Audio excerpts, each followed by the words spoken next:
Olá, meu nome é Ila Linares, sou psicóloga, especialista em análise do comportamento, mestre, doutora e pós-doutora pela Faculdade de Medicina da USP e também atendo crianças, adolescentes e adultos. Oi, eu sou Letícia Soster, eu sou médica, pediatra, neuropediatra, neurofisiologista clínica e especialista em medicina do sono. Sou doutora pela Universidade de São Paulo e pós-doutora pelo Instituto de Pesquisa da França.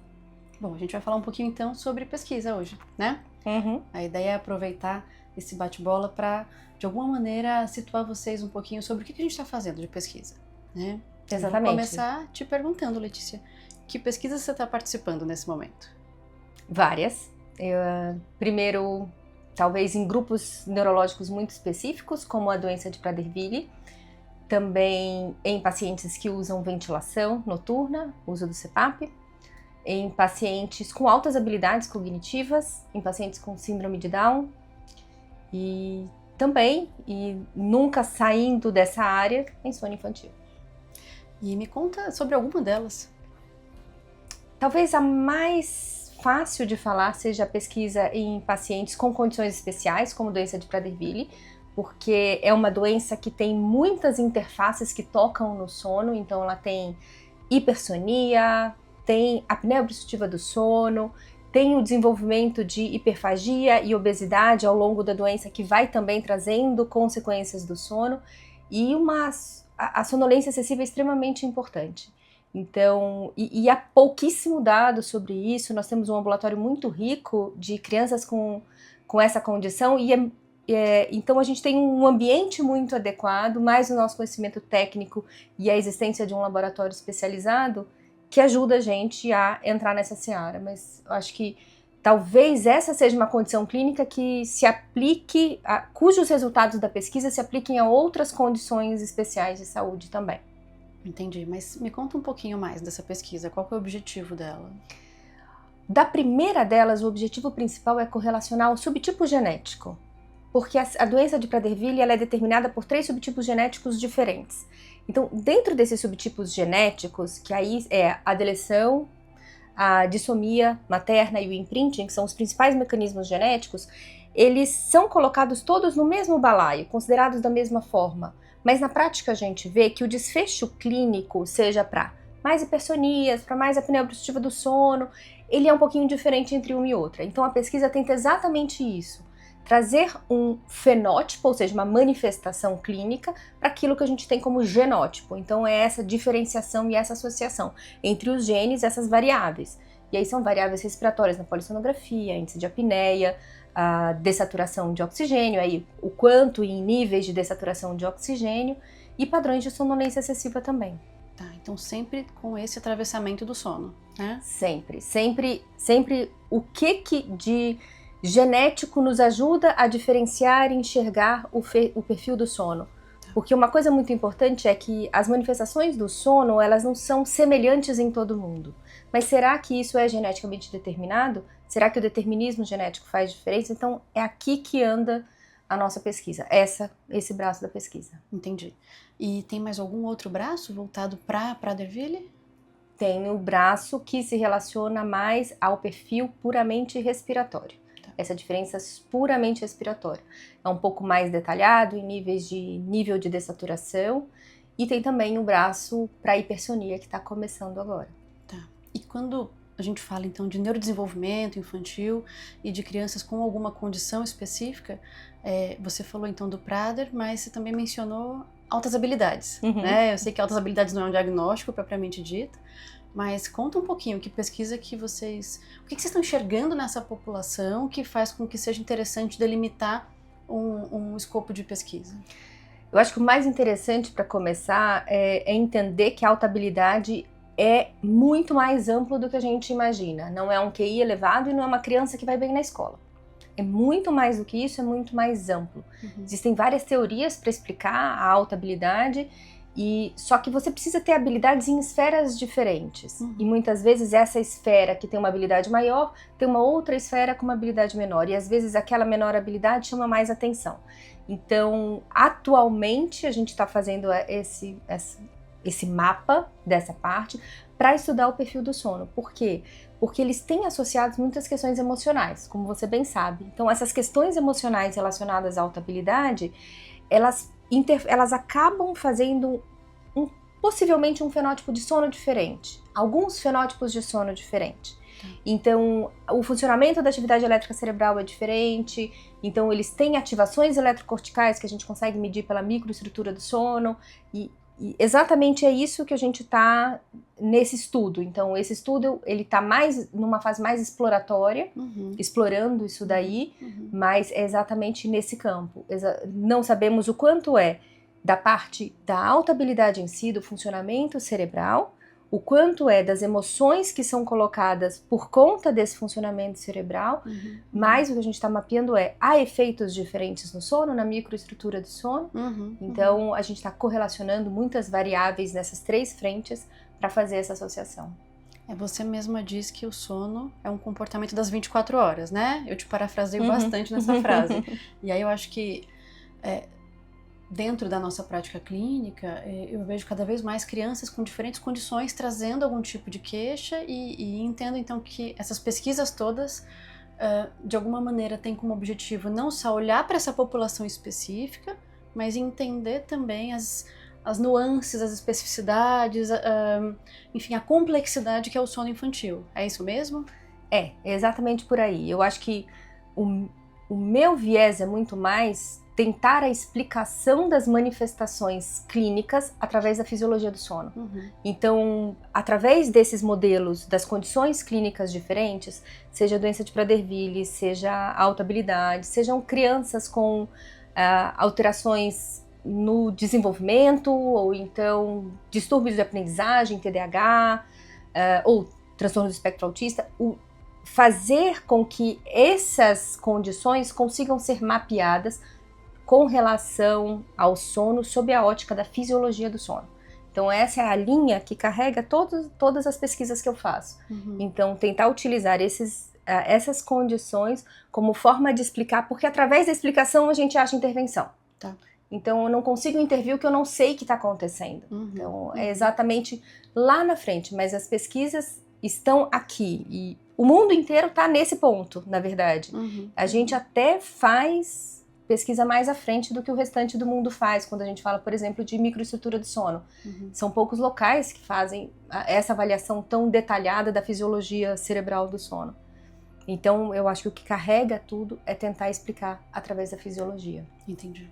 Esse é o seu fio condutor. É o meu fio condutor. Assim. Todas elas levam e convergem numa linha de regressão linear para a fisiologia do sono. Calma, depois a gente chega na estatística. Esse vai ser outro vídeo, né, sobre o PPCR. Mas trazendo ainda as suas pesquisas, me conta uma coisa. Lá na França, o que exatamente você estava estruturando em termos de pesquisa? Eu estava estruturando principalmente as altas habilidades, a pesquisa e detalhando mais as altas habilidades, porque o centro de pesquisa que eu estava é o único na Europa especializado em sono infantil e com especialização exatamente nesses pontos de cognição e sono, então era um centro para isso. A pesquisadora-chefe disso, ela é especialista em cognição, você conhece, é psicóloga, e então era principalmente isso, mas ao estar lá também eu consegui estruturar tanto a pesquisa de Prader-Willi quanto ainda uma parte da minha pesquisa de doutorado que eu tinha dados não analisados, que analisei sob outra ótica, que foram das crianças com enurese noturna monossintomática, pré e pós intervenção terapêutica, o que modifica no sono delas de acordo com o tipo de tratamento que a gente colocou. Então, foram 3 frentes diferentes que a gente trabalhou, mas o mais importante é a experiência de um grande centro, de você escrever a pesquisa, de você estar muito à frente do que já está publicado, de você conseguir pensar na linha de pesquisa lá na frente e você não consumir.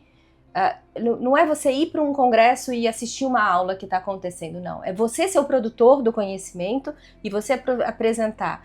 Então, você ter essa possibilidade de você fazer o conhecimento, você produzir aquilo ali, esmiuçar, dividir com os colegas, ser criticado pelos colegas, levar lá e chegar lá e aprender, olha, nosso resultado foi isso após essas e essas críticas. Então, essa experiência ajudou a moldar o caminho das pesquisas agora. Então, mas foi principalmente nesse caminho. Eu diria que muito mais do que uma pesquisa específica, mas o método de colocação, de se colocar na ciência, eu acho que isso foi muito mais importante nesse período na França do que a pesquisa em si. E prometo que eu tô acabando, mas como que você entende que essa experiência está sendo transposta aqui nas nossas pesquisas em conjunto? Eu acho que na visão, em como enxergar. Às vezes parece muito simples dentro da pesquisa, mas tem uma visão lá na frente, tem um enxergar um contexto. E esse enxergar o contexto, enxergar como tá lá, saber navegar nessa onda, não é entrar no barco de alguém e ir no barco de alguém. É você criar o seu próprio barco e navegar. Então, usando essa metáfora, é exatamente isso. Conseguir enxergar o ambiente todo e todas as pesquisas que estão acontecendo e conseguir colocar o barco para andar no caminho que a gente quer que ande, ou não no caminho que foi colocado atrás. Porque, inclusive no Brasil, dentro do esquema de pesquisa, dependendo da área, é muito difícil você se colocar como pioneiro numa pesquisa. É fácil a gente, com a estrutura de medicina que a gente tem aqui, ser o pioneiro consumidor, mas não o pioneiro produtor. Então, a diferença é você tomar a rédea daquele barco, construir aquele barco. Então, eu acho que essa é a diferença. A gente, hoje em dia, tem estofo para construir nosso próprio barco. Eu acho que é mais ou menos isso. E acho que não dá para andar no barco sozinho, né? Não tem capitão que conduz um barco só. Não. E acho que nesse ponto, esse olhar que se integra, que se complementa e que você dá espaço, né? Ou cria espaço, faz com que as pesquisas possam ter, acho que, mais robustez, né? Mais estofo, como diz você. Né? Eu acho que exatamente a metáfora do barco foi boa por isso, porque no barco você não vai sozinho, no barco você vai em conjunto. E você sozinho você não rema. Se você remar, você só vai remar para um lado, senão você vai para os dois lados e não vai sair do lugar. Então é por isso que eu acho que é uma metáfora boa. E falando em barco... Tô no seu barco? É claro que você tá no meu barco. E agora eu só quero me perguntar para você das suas pesquisas. Quais são as pesquisas que você está fazendo hoje em dia? Olha... eu estou encerrando a escrita, né, de alguns artigos científicos do meu pós-doc, que foi sobre adaptação, sobre adesão e sucesso, né, preditores de adesão e sucesso para terapia de aceitação e compromisso e insônia. Tem outro braço relacionado à adaptação do uso de CPAP em crianças lá no nosso grupo, né, de crianças que necessitam de utilizar da ventilação de CPAP e BIPAP. Tem também uma pesquisa que a gente está acabando de estruturar e começar, que é do mapeamento do tipo de paciente e das condições desses pacientes em relação a sono, né, do que a gente tem ali no Instituto da Criança. Tem, enfim, outras pesquisas relacionadas à ACT e a flexibilidade psicológica, e tem aquelas que estão no forninho, que são relacionadas à adolescência e também intervenções clínicas que já estão chegando aí daqui a pouquinho. Então tem um pool, né? E qual delas te fala mais ao coração? Em termos de tema, não em termos de execução. Não faça isso com uma mãe. Uma mãe nunca tem um filho preferido, né? Mas um teminha, assim. Eu acho que o que encanta da pesquisa é a pesquisa em si. É poder, de alguma maneira, olhar para o conhecimento, para as hipóteses, para a construção do raciocínio. Enfim, o que mais me encanta é fazer pesquisa. Mas, claro, cada uma dessas pesquisas está no momento, né? Então, eu estou acabando de parir meus artigos do pós-doc, né? Meu bebê do CPAP está sendo aí coletado. Enfim, e tem outras que estão na fase gestacional. O CPAP, especificamente, por exemplo, é uma pesquisa que surgiu, acho que dentro da nossa demanda no ambulatório, né, de perceber que essas crianças que necessitavam de ventilação não estavam conseguindo, de alguma maneira, aderir à ventilação. E aí eu fui para fora e aprendendo com pesquisadores de fora, a gente pôde montar aqui a nossa estrutura, né, para justamente avaliar o quanto que uma adaptação ajustada para o nosso modelo de saúde pública, e para a nossa realidade cultural pode ser efetiva e eficaz. Então a gente está nesse momento de coleta de dados, o que eu acho que é uma pesquisa que em tese pode ser simples para quem olha, mas é de uma beleza muito grande porque ela tem, apesar de seguir um método, a individualidade de avaliar a necessidade de cada paciente, o momento de cada paciente, o momento de cada cuidador, né? Então eu gosto muito disso. Eu acho que a pesquisa, para mim, ela pode ter tanto o caráter de se compreender mais sobre uma dada condição, quanto avaliar o resultado de uma dada intervenção, né? Ou mesmo uma meta-análise, ou uma revisão de escopo, né? Como também estou participando de uma. Então, eu acho que eu volto a dizer, né? O mais bonito é poder parar para tentar entender um pouco de como as coisas funcionam na perspectiva da ciência, né? Tentar entender, tentar explicar, né? E voltando à tua pesquisa da ACT, o que vocês perceberam, se é que se vocês já soltaram para publicação, você já pode falar, porque já saiu. O que vocês perceberam como os principais fatores preditores de sucesso e de adesão? Tá, então, só contextualizando. Essa pesquisa, na verdade, ela é fruto de um ensaio clínico randomizado, coordenado pela professora Renata Raffi, que é professora no Instituto de Psicologia aqui da USP de São Paulo, minha supervisora de pós-doc. E esse RCT, ele teve como objetivo justamente comparar a efetividade de pacientes insônios que foram submetidos ou a TCCI, que é a terapia cognitivo comportamental para insônia, ou a ACT-I, que é a terapia de aceitação e compromisso para insônia, né? Acho que, de novo, dando um passo para trás para dar dois para frente. A TCCI, ela é o modelo, né? Ela é o padrão ouro de intervenção quando a gente fala de insônia em adultos, em crianças também, né? Mas, justamente porque nem todo paciente adere a esse tipo de terapia, e porque a gente está nessa busca constante, né, da psicologia do sono de ter outros recursos, entendeu-se que a ACT poderia ser, né, talvez uma via de olhar e de cuidado para as questões da insônia. Então, dentro dessa pesquisa, né, que a doutora Renata conduziu, que eu pude participar também, realizando os grupos de ACT, a gente tem esse recorte do meu pós-doc, que é justamente avaliar, puxa, o que prediz a adesão e sucesso, né, nesses pacientes em relação ou à TCC ou à ACT, né? E aí, quando a gente olha para preditores de sucesso, né, um dos dados que eu sei que pode parecer até um tanto intuitivo, né, que prediz sucesso, é justamente a gravidade da insônia daquela pessoa. Quanto mais grave, mais sucesso ele tem. Sucesso, maior a probabilidade de ter o sucesso no tratamento. Tá, e esses pacientes foram randomizados entre TCC e ACT. Totalmente. E tinha um terceiro grupo, lista de espera. Lista de espera. E quem estava na ACT não tinha passado por TCC. Não. Então a gente não pode dizer que foi falha o tratamento da TCC. Não.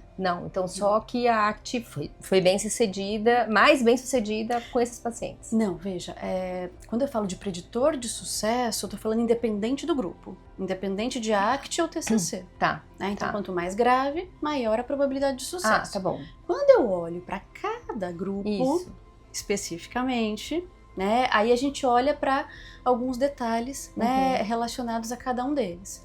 Então, quando a gente fala de TCC, por exemplo, né, o que aumentou a probabilidade de adesão e de sucesso? Vou dizer para você que, por exemplo, a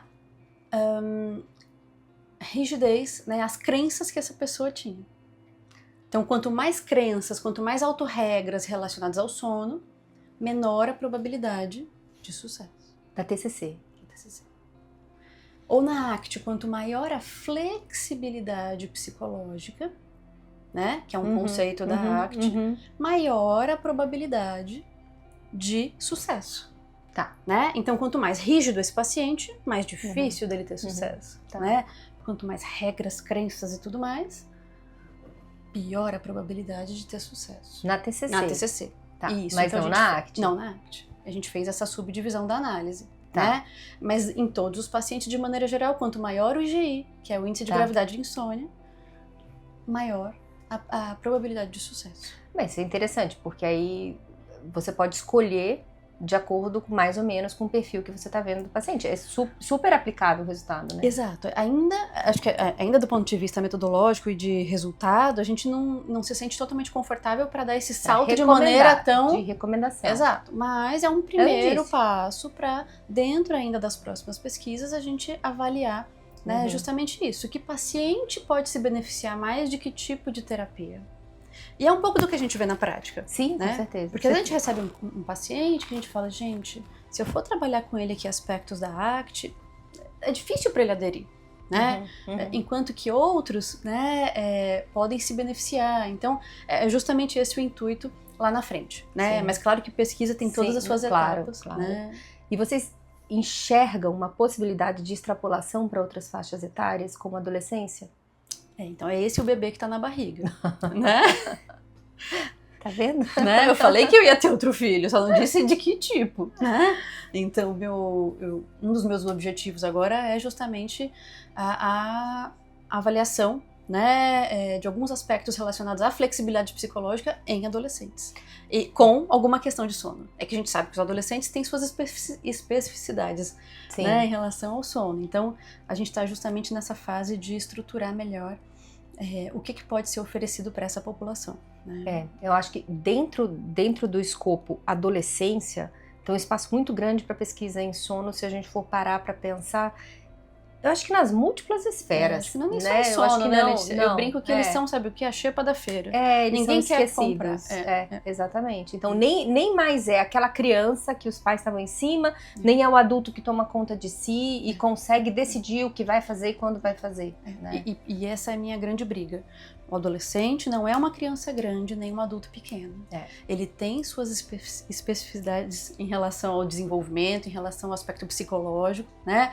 Eu sei que quando a gente fala de desenvolvimento humano, mais do que uma questão cronológica, né? A gente tem, obviamente, as nuances da vida de cada um, mas, enfim, esse é o bebê que tá no forninho. Mas essa fica para uma outra. Pro próximo né? vídeo. Isso. É isso, gente. Até a próxima. Até a próxima.